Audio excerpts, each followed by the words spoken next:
الحمد لله وكفى وسلام على عباده الذين اصطفى أما بعد فأعوذ بالله من الشيطان الرجيم بسم الله الرحمن الرحيم يريدون ليطفئوا نور الله بأفواههم والله متم نوره ولو كره الكافرون هو الذي أرسل رسوله بالهدى ودين الحق ليظهره على الدين كله ولو كره المشركون صدق الله العظيم اللهم صل على سيدنا محمد وعلى آل سيدنا محمد وبارك وسلم اللهم صل على سيدنا محمد وعلى آل سيدنا محمد وبارك وسلم اللهم صل على سيدنا محمد وعلى آل سيدنا محمد وبارك وسلم۔ میرے محترم بزرگوں، دوستوں، بھائیوں، نوجوانوں، دنیا میں جنگ ہمیشہ نہیں چلتا ہے، وہ ایک تھوڑے دیر کا یا کچھ سالوں کا وقفہ ہوتا ہے، اس کے بعد وہ تھم جاتا ہے۔ پوری دنیا میں چاہے کسی دو گروپ چاہے کسی بھی کیٹیگری کے ہوں، دونوں باطل ہوں، دونوں حق ہوں، دونوں اچھے ہوں، دونوں برے ہوں، ایک اچھا ہو ایک برا ہو، تو جنگ کی جو مدت ہے وہ بہت تھوڑی ہوتی ہے۔ اور ہمیں یہ جو لگتا ہے کہ 20 سال کہیں جنگ چلا تھا، وہ 20 سال جنگ نہیں چلتے ہیں، وہ 2-3 سال چلتا ہے اور باقی جھڑپیں رہتی ہے تھوڑی بہت، وہ فوج وہاں پر رہتی ہے اور باقی جھڑپوں کی شکل رہتی ہے۔ وہ باقی ملک میں جو ہے وہی کیفیت وہی حالات رہتے ہیں جو عام طور پر ملکوں میں رہتے ہیں۔ تھوڑے بہت امن خراب رہتا ہے، رسک رہتا ہے، پر وہ جو جنگ ہوتا ہے 1 to 1 وہ ہمیشہ قائم نہیں رہتا اس دنیا میں، یہ انسان کی فطرت ہے۔ لیکن ہتھیار کا جنگ دنیا میں ہمیشہ قائم نہیں رہتا، پر زبان کا جنگ یہ ہمیشہ ہر لمحہ ہر آن قائم رہتا ہے۔ اور ہتھیار سے جنگ سے بڑا زبان کا جنگ ہوتا ہے، ڈیبیٹ کا جنگ ہوتا ہے، افواہوں کا جنگ ہوتا ہے، غلط فہمیوں کا جنگ ہوتا ہے، باتوں کے ذریعہ لوگوں کے اندر بھے اور ڈراؤ پیدا کرنے کا جنگ ہوتا ہے، لوگوں کو مس گائیڈ کرنے کا جنگ ہوتا ہے، لوگوں کو بزدل بنانے کا جنگ ہوتا ہے۔ تو یہ جو ہے یہ ہتھیار کے جنگ سے زیادہ خطرناک ہے۔ اور ہتھیارات سے فتنے اتنے نہیں پھیلتے، ہتھیار سے تو ڈو اینڈ ڈائی کا فیصلہ ہوتا ہے۔ اس سے فیصلے جو ہوتے ہیں وہ آر اور پار کا فیصلہ ہوتا ہے، یا تو تم جیتو یا تو ہم جیتے، تم بچ گئے تم راجا، میں بچ گیا میں راجا۔ لیکن جو زبان کا جو جنگ ہوتا ہے یہ فتنوں کو پروتا ہے، یہ فتنوں کو پیدا کرتا ہے، کنفیوز کر کے رکھ دیتا ہے، کنفیوز کر کے رکھ دیتا ہے، اور لوگوں کو سمجھ میں نہیں آتا۔ آئی بات سمجھ میں؟ لوگ پریشان ہوتے ہیں یہ اس سے، آخر ہو کیا رہا ہے۔ حقیقت میں دیکھا جائے سوائے افواہ کے، سوائے زبانی، سوائے لفاظی کے، سوائے آپس میں ڈیبیٹ کے، اور اس کی کوئی حقیقت نہیں ہے۔ اور اللہ رب العزت نے اسی بات کا تذکرہ فرمایا ہے۔ یہ جو باطل ہیں ان کو پتا ہے کہ ہتھیار کے جنگ سے ہم کبھی جیت نہیں سکتے، کیونکہ محمد صلی اللہ علیہ وسلم کے اتنے بڑے فالوور اس دنیا میں ہو چکے ہیں کہ ہتھیار کے ذریعہ ان کو ختم نہیں کیا جا سکتا، ان کو نہ کمزور کیا جا سکتا ہے۔ تو پھر کیا کرو؟ ان کے خلاف زبان اور قلم کا کثرت سے استعمال کرو، مس گائیڈ کرو، کنفیوز کرو، شک کو شبہ میں ڈال دو، لوگوں کو بحث و مباحثے میں الجھا دو، ایک ایک مسئلے کو چھیڑو اور پوری کی پوری قوم کی صلاحیتوں کو اس مسئلے پر لگا دو، ان کا جان، ان کا مال، ان کے جذبات، ان کے قلم، ان کے پڑھے لکھے، ان کے جاہل، ان کا انٹلیکچل طبقہ, ان کا بیکار طبقہ سب اسی میں لگ جائے کہ ان کا انٹلیکچل طبقہ اسی پر قلم چلانے لگے, اور رہ گئے جو بیچارے رکشہ ٹھیلا والے اور ادھر ادھر جو سماج کے جو غریب لوگ ہیں وہ تو ہوٹل کے نکڑوں میں چرچا کرنے کے لیے تو تیاری بیٹھے رہتے, ببوا کیا ہوا, گھنٹوں بحثیں چل رہی ہے, کیا فائدہ ہوا, کچھ نہیں ہوا. تو یہی اللہ رب العزت کہتے ہیں یریدون لیطفئوا نور اللہ بافواہہم, اور یہ کوئی نئی بات نہیں ہے. سمسیا یہ ہے کہ ہم قرآن کو نہیں سمجھتے. قرآن کیسے کیسے فتنوں کو بیان کرتا ہے کہ وہ لوگ اللہ کے اس نور کو اپنی زبانوں سے ختم کرنا چاہتے ہیں, اپنی افواہوں سے ختم کرنا چاہتے ہیں. یہاں پر اللہ رب العزت نے افواہ کو چھوڑ کر, زبان کو چھوڑ کر اور کسی چیز کا استعمال نہیں کیا ہے, کیونکہ باطل نے اس کو آزما لیا کہ اس کو کسی اور چیز کے ذریعہ نہیں, سب سے بہترین ہتھیار زبان کا استعمال ہے, افواہ پھیلانا ہے. آپ جو گزشتہ لگ بھگ 10-12 سالوں سے جو میڈیا کی حرکتوں پر آپ غور کیجئے, جو آپ کے سامنے خلاصہ ہے اور جو آپ کے سامنے تصویریں سامنے آئی ہیں, جو کنفیوژن کریٹ ہوا ہے, جو بدنام کیا جاتا ہے, جو منظم انداز میں ڈیبیٹ کو پیدا کیا جاتا ہے, یاد رکھ لیجئے ہر چیز بائی پلاننگ ہوتا ہے. پلاننگ والے آدمی کے سامنے غیر پلاننگ والا انسان ہمیشہ ہار جاتا ہے. یہ بات یاد رکھ لیجئے, چاہے وہ طاقتور کیوں نہ ہو, چاہے یہ کمزور کیوں نہ ہو. 4 گیدڑوں نے ایک ہاتھی کو تاکا, بولے بہت دن سے بھوک لگی ہوئی ہے, اتنا بڑا ڈھیل ڈول ہاتھی ہے, چلو اگر یہ شکار آگے اس کی اگر ہم شکار کر لیے نا تو پھر ہم لوگوں کا کئی مہینوں کا خوراک اسٹاک ہو جائے گا, پھر ادھر ادھر جانے کی ہمیں ضرورت نہیں پڑے گی. اور یہ مصیبت کے دور میں ہاتھی بہتر ہے. تو ان 4 گیدڑوں نے پلان کیا مل کر, کس کو مارنے کے لیے, ہاتھی کو مارنے کے لیے. اور جا کر ایک گیدڑ پلان کیا, پلان کے موافق ان کے بارے میں طے ہوا کیا کرنا ہے. تو ایک گیدڑ جاتا ہے, کہتا ہے ہاتھی بادشاہ سلامت. حیران ہو جاتا ہے, بادشاہ تو میں نہیں ہوں, بادشاہ تو شیر ہے. بولے کہ شیر اس جنگل کا بادشاہ ہے, بہت ادھم مچایا ہے اس نے, بہت تہلکہ مچایا ہے, بہت ظلم کر رکھا ہے, ہماری نسلوں کو کھا لے رہا ہے. اب ہم چاہتے ہیں پورے جنگل واسی کہ آپ کو بادشاہ بنایا جائے, کیونکہ آپ تو شاکاہاری ہیں, آپ تو ہمیں کھائیں گے نہیں, تو آپ سے ہمارا جان محفوظ رہے گا. اور آپ ڈیل ڈول میں بھی بڑے, اور ایک ہی ایک بندہ ہے جو شیر کو ٹھنڈا کر سکتا ہے, وہ آپ ہیں. بہت لمبے چوڑے الفاظ گیدڑ کے. اب ہاتھی ٹھیک ہے وہ پھولے نہ سمائے, آسمان میں اڑنے لگا, واہ آج سے جنگل کا اور پورے کے پورے جو جانور ہیں علاقے میں وہ سارے کے سارا آپ کا انتظار کر رہے ہیں. مجھے انہوں نے ایمبیسڈر بنا کر بھیجا ہے آپ کے پاس کہ جاؤ ہاتھی مہاراجا سے بات کر کے آؤ, ان کو جو ہے عہدہ پیش کرنے والے ہیں. اب ہاتھی پھولے نہ سمائے. ہاتھی بولا کہاں ہے وہ سب, بولے چلیے ہم لے چلتے ہیں. سامنے گیدڑ جا رہا ہے, پیچھے پیچھے ہاتھی جا رہا ہے راجا بننے کے لیے. پلان کس کے پاس ہے, گیدڑ کے پاس ہے, اور ہاتھی کے پاس کوئی پلان نہیں ہے. بڑا کون ہے, ہاتھی. طاقتور کون ہے, ہاتھی. ٹھیک ہے سب کچھ اس کے پاس ہے, پر اس کے پاس پلان نہیں ہے. گیدڑ کچھ نہیں ہے اس کے سامنے, ایک سوڑ مارے گا تو ہوا میں اڑنے لگے گا, مگر اس کے پاس کیا ہے, پلان ہے. تو پھر اب اس کو لے جانے لگا, گیدڑ جو ہے لے جانے لگا, سیدھا چلتے بس بادشاہ سلامت, بس آنے لگا, تھوڑا ٹیڑھا چلنے لگا.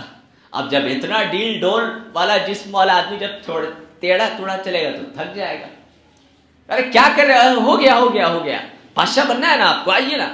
چلنے لگا, چلتے چلتے چلتے چلتے چلتے, ارے کہاں سارے جانور یہ ہیں. پھر چلنے لگا, چلتے چلتے چلتے چلتے چلتے چلتے ایک ہاتھی چونکہ اسپیڈ میں تھا, پلان نہیں تھا, اس کو دیکھا نہیں, بادشاہت کی بھوت اس کے سر پر سوار تھی, اسی لیے وہ ایک پلان کے موافق ایک ایسے کھائی میں لے گیا جہاں پر ہاتھی کا پیر پڑتے ہی ہاتھی پھسل گیا. ہاتھی جیسے پھسلا وہ دھڑام سے گرا, پہلے ہی اتنے دور چلا, تھکا ہوا تھا, پھر اس کو ٹیڑھا بیڑا چلایا, اس کو مزید تھکا دیا. اب اتنا ڈیل ڈول والا جانور پچھلی میں گرا اور پورے گڑھے میں جا کر اٹک گیا. اٹک گیا تو اب وہ چلا رہا ہے, اے ظالموں مجھے بچاؤ, میں تمہارا بادشاہ ہوں. تم بادشاہ ہو. ساری گیدڑوں کی جماعت چاروں طرف سے آ گئی, اس کو نوچ کاٹ کر کے ٹکا بوٹی کر کے کھا گئی. یہ ہوتا ہے پلان. گیدڑ پلان کیا, جیت گیا. ہاتھی کو پلان مائنڈ میں نہیں تھا, طاقت کے باوجود ہار گیا. یہی ہوتا ہے آج کل کی جو ڈیبیٹ ہوتا ہے نا, لگتا ہے کہ اسلام ہار رہا ہے, اسلامک اسکالر ہار رہے ہیں, کون لوگوں کو بیٹھا دیا گیا ہے. وہ کوئی بھی جائے, میں بھی جاؤں تو ڈیبیٹ ہار جاؤں گا اگر پلان کے بغیر جاؤں. کوئی بھی چلا جائے, وہ پورے منظم انداز میں جایا جا رہا, ان کے پیچھے پوری ایک تھنک ٹینک بیٹھی ہوئی ہے. وہ تھنک ٹینک ان کو بولتی ہے کہ تم کو یہ باتیں کرنا ہے, یہ بولے تو یہ پھنسانا ہے, وہ کرے تو یہ پھنسانا ہے, اگر کہیں ہر طرح سے پھنس جاؤ تو مائک بند کر دینا ہے, زیادہ کچھ ہو تو کوئی عورت کو کر دو, ایک چاٹا مار دے, اس کو اندر ڈھکیل دینا ہے. ہوا کہ نہیں سب, ہوا کہ نہیں, دیکھے گی نہیں 10 سالوں میں یہ سب ایکٹنگ. سمجھ رہے, قابو میں نہیں آئے تو کیا کرنا ہے, کیسے قابو, غصہ پلان بیٹھا ہوا ہے. اور ہمارے لوگ, ہاں ہم ڈیبیٹ کرنے کے لیے ایک بڑی مجلس مل گئی ہے. ابے تم کیا ڈیبیٹ کرے گا, تمہاری ڈیبیٹ ہے, تمہارے پاس حق ہے, تمہارے پاس پلان نہیں ہے. اس کے پاس پلان ہے, وہ پوری پلان کر کے آ رہا, پورا تھنک ٹینک اس کو بھیجا ہوا ہے. اور تمہارے پاس کیا ہے, تم چلا گیا اٹھ کر, تھوڑا بہت مطالعہ کر لیا, اٹھ کر چلا گیا. تو میرے دوستوں اور بزرگوں اور بھائیوں, اس بات کو آپ سمجھیے, افواہوں پر توجہ مت دیجیے. منظم افواہیں چلائی جاتی ہے, منظم زہر کو چلایا جاتا ہے. اسی لیے اپنے سماج میں نے گزشتہ جمعہ یہ بات کہی تھی, جیسا چرچا ویسا سماج. سماج میں مایوسی کا چرچا مت کیجیے. صرف ایک ہی سے اپنے سماج کو آپ بچا سکتے ہیں, فرسٹ ورلڈ وار میں یا سیکنڈ ورلڈ وار میں, مجھے نہیں معلوم ہے, میں اس بات میں کنفیوز ہوں. بہرحال جب انگلینڈ پر حد سے ہے سیکنڈ ورلڈ وار میں, جب ہٹلر قابو میں نہیں آ رہا تھا, انگلینڈ میں ہٹلر قابو میں نہیں آ رہا تھا, بم برسائے جا رہا تھا, بم برسائے جا رہا تھا. پھر جب بہت زیادہ بموں سے وہ پریشان ہو گئے تو ہٹلر کو یہ سمجھ میں آیا کہ اب انگلینڈ ہمارے سامنے ہتھیار ڈال دے گا.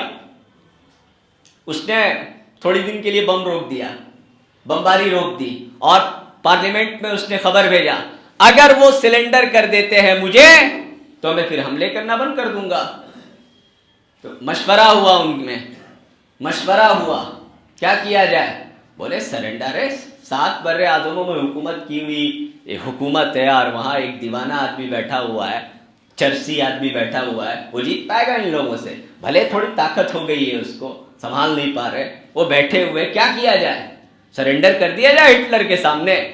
بولے نہیں, ایسے کیسے ہوگا, ہم سرنڈر نہیں کریں گے. تو کیسے جیتا جائے, یہ تو پورا لندن اتنا مار چکا ہے اور پورا تیار ہے, پورا ختم کر دے گا. لندن ختم تو ہماری حکومت ختم, کیا کیا جائے. بولے کچھ نہیں کیا جائے, اپنے لوگوں میں جاگروک پیدا کیا جائے. اگر ان کے علاقے میں بم برس رہا ہے, لوگ مر رہے ہیں, گھر ٹوٹ رہا ہے, چرچ ٹوٹ رہا ہے, پارلیمنٹ ٹوٹ رہا ہے, تو یہ بولا جائے. ریڈیو میں یہ بولا جاتا تھا, کیا ہوا, ہٹلر بابو بم برسایا ہے, کتنے لوگ مرے, ارے 8,000 لوگ مر گئے. 8,000 لوگ مرے, ارے وہ تو ہوتا رہتا ہے.